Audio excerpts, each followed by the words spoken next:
So why a chocolate cake? Well, Pilates is a recipe. It's not just a list of exercises. So in this section, it will be particularly good for you if you're new to us or if you're new to Pilates and you need to perfect for yourself a good recipe.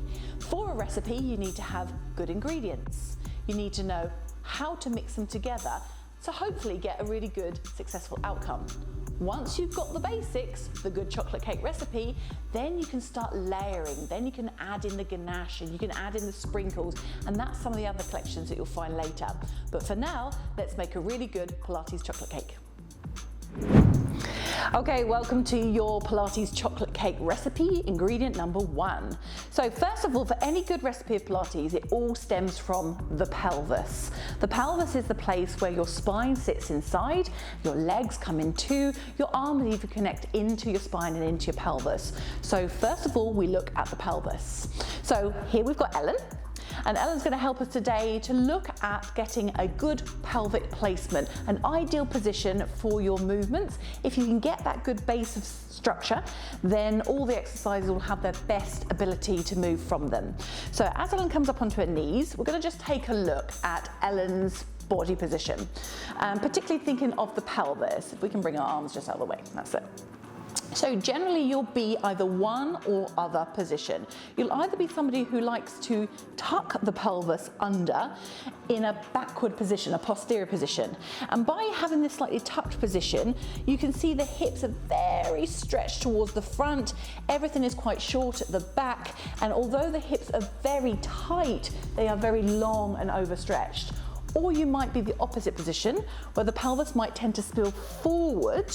And as you can see, the back and lower back starts to really arch here. The front of the hips are now short and tight here, and the back of the hamstrings and the bum is actually overly stretched. Come back, Ellen. Neither of those make a good ideal position.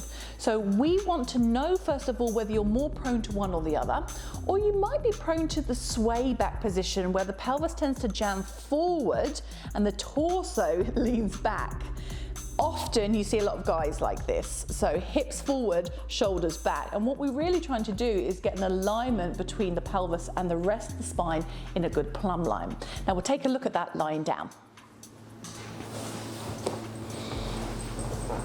And we'll bend the knees. Okay, so here's the pelvis again. To know where your pelvis is, you can take your hands and find these two hip bones right on the front here. And it feels very nice when you've got your hands on your hip bones. Notice for yourself when the two hip bones are level to each other, or maybe you have one hip slightly higher than the other, or perhaps the other way around. Don't overly force yourself to bring it into an ideal position yet, just notice. Ideally, we'd like the two hip bones to be as level as possible. We've also got then a reference point of here between the two hip points, the lower abdominals. So hip bone to hip bone, a line across the two and the lower abdominals that connect into here. What we want to try to feel is that the weight of the pelvis is dropped down onto the mat, neither tucked. We'll call this a tuck position, where the tailbone is lifted high and the lower back is jammed into the floor, nor is it tipped the other way, where all the weight is down on the tailbone and the lower back is off the ground. However, you may be having the feeling that your lower back is falling away from the floor because of the size of your buttocks.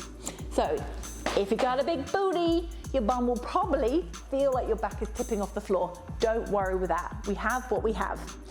We want an ideal position then to not be in the tip or the tuck. We want to be in the center between the two.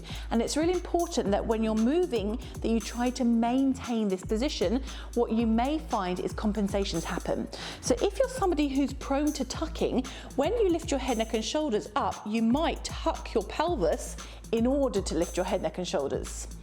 Come back down again. That's a very common thing. If you're very tight here, you'll tend to tuck the pelvis in order to lift the head. So you're getting a compensation somewhere else. If you are tending to fall out of your lower back, you might lose your abdominals here, spill the pelvis forward as you lift the head and not be able to hold on to your abdominal muscles. And relax.